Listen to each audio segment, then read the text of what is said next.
So, Josh, start us off here, Mike. Thank you for coming. Thanks for having me. Our first guest in a while. So you are a former, I guess, original of Free the People. Yeah, an old friend and colleague, Josh Withrow, is here with us. Haven't seen him in a while. Glad to have him on board. He's now a crazy tech czar. Remind us where you're all working.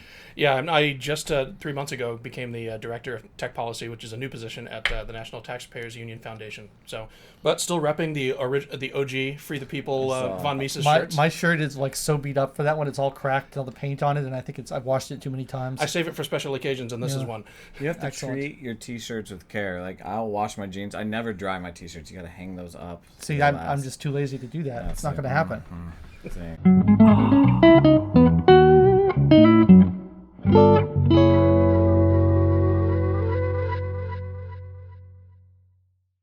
But we wanted to talk about tech policy today, so we thought Josh would be the perfect person to talk about tech policy with. Yeah. So welcome. Would you like any whiskey before we get started? Oh, yeah, I'm going to hold off on that, actually. Oh, well, this is a drinking show. Yeah, All right. He's on the job. Yeah, I got you. So that's fair, Josh. Just put me to sleep on the podcast. That'd be embarrassing. That's worse has happened. It's not the big of a deal. Conversation does die. That'd be the first way it died like that. Yeah. So tech has been the big, or at least what all the people on the right have been arguing. The left too, but the right's been extra angry about it. Big tech, especially the folks that want to break everything up. But you've been doing a lot of work on this, and you're not part of the break up big tech with the bureaucrats and the courts side of the house. There's such like a hostility towards big tech right now, which I think is a little bit understandable, but I just wanted to get your perspective on all that. Yeah, as I was going to say, obviously you emphasize the conservatives and the folks on the populists who don't like big tech, but don't underestimate how pissed off the left is as well in terms of, and it's actually kind of funny because it's led to a bunch of competing policy proposals in Congress and at times in the regulatory agencies that are competing visions, sometimes attacking the same policy problem from exactly the opposite angle. And so it's been very frustrating to try to have a dialogue in between that because it's turned into it's devolved into sort of a shouting match where everything's made up and the facts don't matter. And, probably one of the best examples of this is Section 230 of the Communications Decency Act, which I think has become a buzzword at this point. I don't think anyone knows what it does, but, the conservatives are, somewhat justly upset with social media companies because of some of the ways that they moderate content and, taking people's accounts down, the president's, other, right-wing or libertarian-leaning folks. And the left wants them to censor more. And so you literally have laws on either side being like censor more, censor less, and the tech companies are just getting beat on both sides in the middle until they're throwing up their hands and said, okay, just regulate us and tell us what to do. Yeah, that's the thing that I think is so interesting is that people don't realize is that the tech companies are kind of begging to be regulated at this point, to absolve themselves of responsibility, and then to like have ways that they can cooperate with the regulations and help write the regulations so that their competitors will be kind of locked out of the market in that regard. What's the main driving force there for the tech company? Do you think it's I want to abdicate responsibility because this is too risky because I'm getting told too much? Or do you think that's secondary to I want monopoly power? Which one do you think is the primary driver? It's hard to say. It's hard to say intent, and it's probably different for each actor. But certainly, I feel like especially Facebook, because they have been kind of the focus of a lot of this sort of free speech issue versus, fighting disinformation issue. I think they're just tired of it. And the bonus for it is if these regulations do come down the pike, it probably will immunize them somewhat from their future competitors and for other people who might take their throne. I don't necessarily think that was their intent to start with in embracing these regulations, but it's, it's as always, that's the side effect, right? Is, regulatory capture keeps competition. Well, yeah, back in the day when we worked at FreedomWorks, we used to work on the internet sales tax issue, and I remember Amazon was one of the big lobbyists for that law. They wanted the internet sales tax because they could afford to comply with it, whereas more decentralized platforms like eBay would have a lot harder time dealing with it. But remember, initially they were one of the biggest companies against the internet sales tax. Obviously, it kind of helped them out that they, as they were a growing company, that, one of the things they didn't have to deal with was tax collection. Mm-hmm. So that was one of the advantages that they got over brick and mortar. And you kind of a push me, pull you in terms of, what caused what. But, was the fact that legislators were pushing for the internet sales tax what caused them to suddenly build a physical infrastructure of stores in all 50 states where it didn't, where they didn't care whether they had to collect the tax anyway? Mm-hmm. We won't ever know. It's a counterfactual. But the fact of the matter is they, when it got obvious that Congress was going to pass this internet sales tax, Amazon built out a bunch of warehouses in all 50 states and we're like, okay, well, this won't hurt us anymore, so let's tax everybody. Right. And you're starting to see that, by the way. Amazon is doing the exact same thing with the corporate sales tax, where they're embracing as a compromise, potentially endorsing increase in the corporate tax rate in order to hopefully forestall some of the Democratic tax plans that that would hurt them more than just a straight corporate tax hike rate. So it's not even just actual specifically tech policy these guys are dealing with, but it just kind of shows like. These guys will use the opportunities when they can to tweak policies in ways that advantage them over their competitors, and it's just kind of the natural way they behave if the government gets too involved. Yeah. And then appease the beast almost. It seems like the corporate tax is like, well, let's just give them a little bit and hope they back off for... Yeah, and it's the inevitability. It's like, okay, they're going to sock us with it anyway. Let's try to endorse the least harmful thing. And I can kind of see it from their perspective. It's not very sympathetic, I think, for a lot of folks. That they think that way, but it's just pragmatic. They're trying to make a buck and make a profit and please their shareholders, and that's what they do. I want to talk about Section 230 a little bit more because I think that's something that people are interested in. And so Section 230 basically allows companies to serve as web platforms and host a lot of content and not be legally liable for everything that's posted on their platform. And people want to get rid of it because they say that companies like Facebook are not functioning as platforms, they're functioning as publishers, and they're trying to kind of moderate content too much. Like from my perspective, and it's always been the case for me, is I feel like if you got rid of Section 230, you'd see a lot less free speech on the internet, not a lot more, because then everybody would be legally liable for the stuff, anything that is posted on their website, so they're going to be a lot more restrictive on their moderation. Am I wrong about that? No, I think you're entirely correct. And the thing why I laughed when you said, treated like publishers and not like platforms is like if you leave, Section 230 is a very small snippet of law. It doesn't take a law degree or that much time to read. It's actually unusually easy, and it doesn't distinguish between publishers and platforms. Yeah. That distinction that everybody uses is a legal fiction. It doesn't apply to this case. All it does is it says that if you host content on your platform that you did not create or have a hand in creating, that you're not liable for if somebody posts something that someone thinks is defamatory, for example. Right. And so and it literally made the economy of social media and comment boards and Wikipedia and all of these sort of agglomerated third-party sites possible, because there's just no possible way that any website can actually successfully moderate all of the bad stuff that millions of users are contributing to their site in real time and not miss stuff. And if they were legally liable for every one thing that somebody did that was harmful or abusive or hateful or misinformation, these guys, their incentive would be to take down everything that's even remotely unsafe. It's funny when you watch like the attempts at like automated algorithmic content moderation that Facebook's doing now, and you get these little content warnings on all the posts that don't make any sense and are often just completely wrong. It just shows you like how impossible it is to actually do any kind of large scale content moderation. One of my favorite commentators in the tech policy space is Mike Masnick, who runs TechDirt, which is an excellent website and blog. If for anyone who's unfamiliar with it, he proposed something that he calls Masnick's impossibility theorem, which basically is a great name for a theorem. Yeah, which is that but it's very simple, which is that content moderation is impossible to do well at scale. And it's because language is subjective and expression is subjective. Well, context matters so much, right? Exactly. Yeah. An AI algorithm that is taking down, which Facebook relies heavily upon for its website, is always going to miss context. And so, they're trying to take down legitimate hate speech and Stormfront type, actual neo-Nazis and their kind of content. Well, guess what? I had a friend get his account locked for 30 days because he posted a World War II fact site that had a picture of Hitler and a swastika on it. Well, their algorithm saw a swastika and that it was talking about Hitler, and it got caught up in that algorithm, and he got dinged. It's like erasing history. Like, you can't even talk about this stuff from a historical context, because if you even mention it, it gets flagged by the algorithm. Did you hear about the chess channel on YouTube that got pulled down temporarily? No. It's one of the biggest chess channels on YouTube. It's called Agagnator, and it's like, if you're into chess, I highly recommend it. It's an awesome channel. But he's like one of the biggest ones. And I guess he had videos up there where he was saying, well, black is better here, or white is better here, and they got pulled down because of an algorithm. And it's so stupid, because it's chess. You have to talk about black and white when you're talking about chess. And the algorithms can't detect the context. So it has to be so broad that to cover so much at a large scale.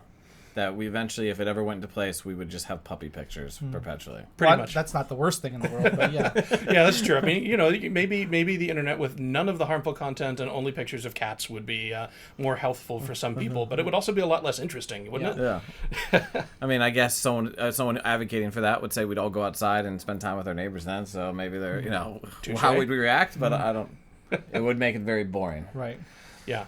And it's, it's, I think one of the things that both conservatives and folks on the left need to have a little bit of perspective on is like, politics has invaded everything to such an extent.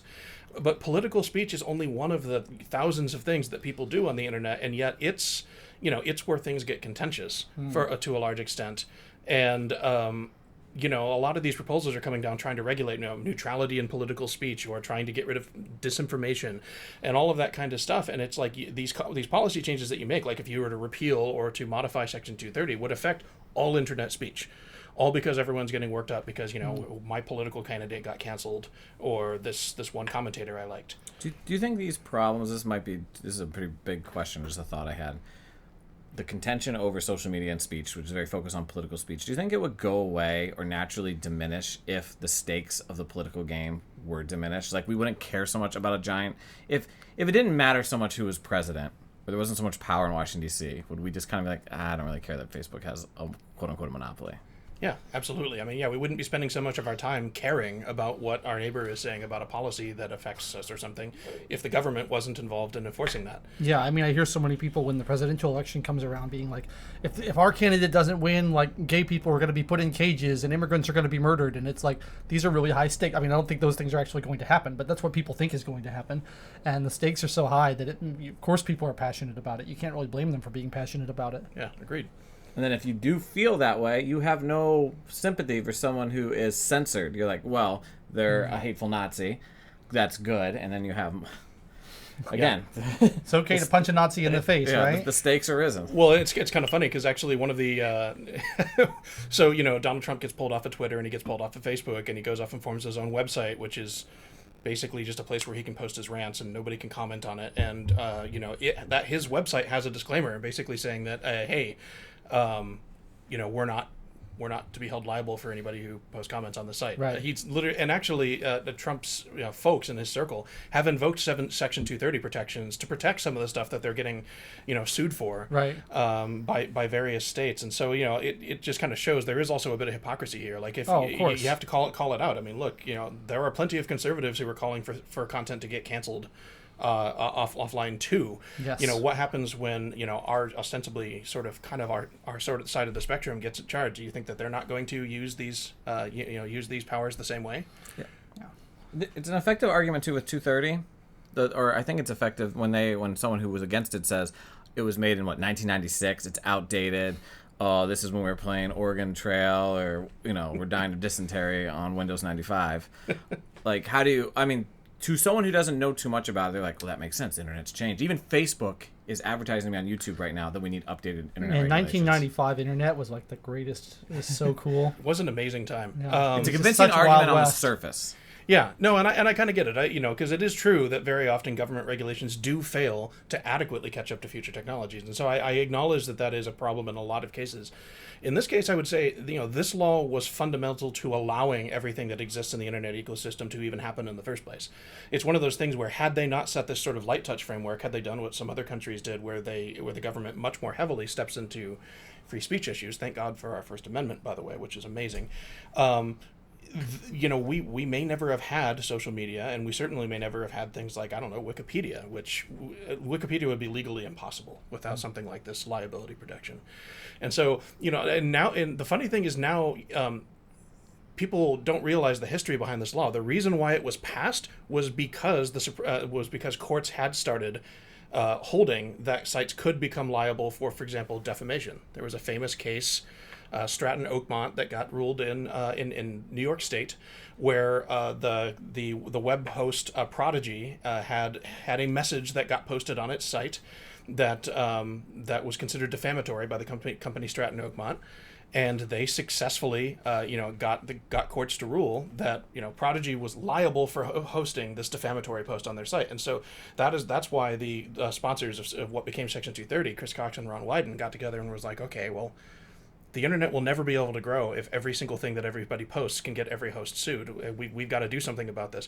But the flip side of it that I think conservatives tend to forget is the other reason why it was passed as part of the Communications Decency Act of 1996 was conservatives wanted websites to be able to pull more content down. They wanted them to censor more, as it were, because they were concerned about things like pornography and all of the other awful crap that people post on, unvirtuous stuff that people post online. They wanted sites to be able to freely pull that down without fear of that moderating decision being a liability for them.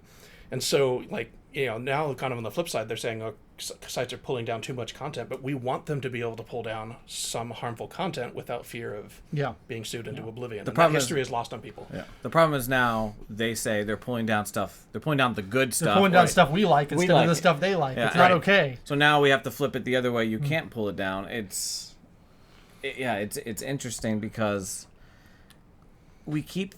I feel like we blame the wrong party in a way. Like, all right, so society's values have shifted, and we don't like. This seems to be the popular opinion on the internet is your values aren't appreciated there to a point where you're going to get stripped There's down. certainly enough hypocrisy to go around. Like someone was pointing out to me the other day, they're like, "Oh, all Republicans complain about cancel culture, but they're the ones who started it with the decency commissions and all that kind of stuff," which is sort of true.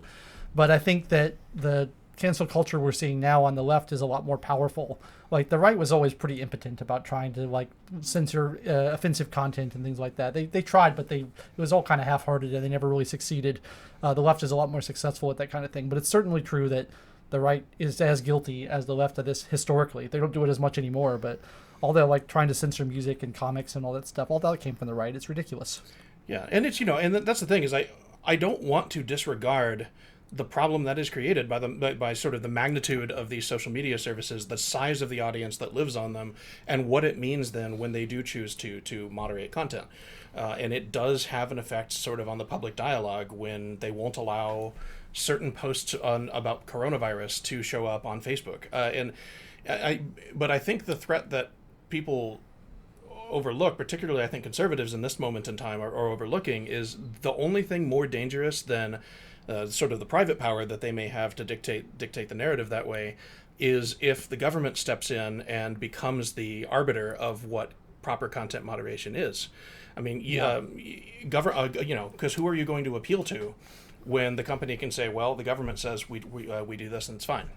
Everyone assumes their guy will be in power when it occurs. Yeah, and also everyone assumes that in this moment in time, this is what the market is always going to be. There's always going to be a Facebook, and they're always going to be regulating speech. The book we were reading. Well, this is kind of the key of the point. I think is people are very impatient, and I think that libertarians are always a little bit on the back foot on these kind of issues because I think there's a legitimate complaint about the things that Facebook is doing. They're kind of suppressing true information that or potentially true information, and they're being the fact checkers and the arbiters of truth on a broad scale, and that's sort of a problem. And I agree that that's a problem, but we don't, as libertarians, we don't really have a satisfying answer to people. What do we do about that problem? We always kind of say, well, let's just wait and it'll solve itself over the next 50 years. And that's not satisfying to people because they want a solution now. And I think it's hard to convince people that our position is the right one because we don't have a quick fix and everyone wants a quick fix. What's a quick fix that we can do, Josh? A quick fix? Oh, boy. There isn't one, right? Yeah, well, Josh Hawley says we can just break them up. Right. We can't do one. But he's always meeting with Zuckerberg. How do you go about convincing people that they need to be more patient and let the market work when they want something done now? Right. Yeah, and it's hard because, it is true. I mean, everybody does see the present moment through, in that snapshot in time, and nobody knows what the future is going to look like.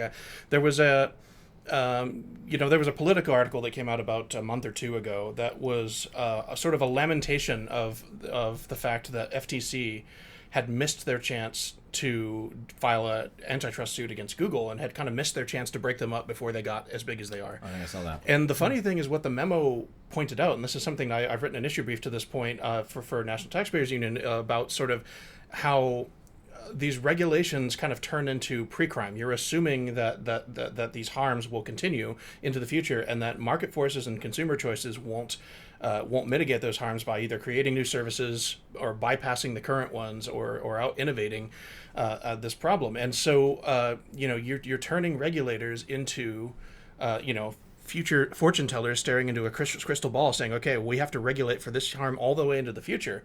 Well, when you do that, you're potentially forestalling the innovation that could bypass an industry. It's funny. I used the example of Blockbuster Video in that issue brief, and how at the time they thought it was potentially on the verge of becoming an unstoppable monopoly. Yeah. And what they didn't understand is, because they didn't understand how technology worked, was that at the time they were investigating Blockbuster, Netflix was already growing, and they were about to launch their online streaming service, which now everybody is claiming is a monopoly, and we need to regulate them because that's even more absurd than Blockbuster, because there's like 50 different competitors of Netflix. But about 8 years ago, there weren't. It was Netflix, and then kind of Hulu off in the corner, and everyone said that Netflix was going to be impregnable. Nobody was going to be able to approach their market. Now, every major network has a streaming service. Right. There's CBS, so I have like CBS to watch the NFL because I don't have cable. Yeah. There's Disney Plus and Amazon Disney Prime Plus and Hulu, and you get it with your Verizon YouTube package now. Premium. Like, And so that's what I don't think people are getting, is like when you're looking at Facebook and we say, okay, we don't like how they're regulating speech and it has a harmful impact on society.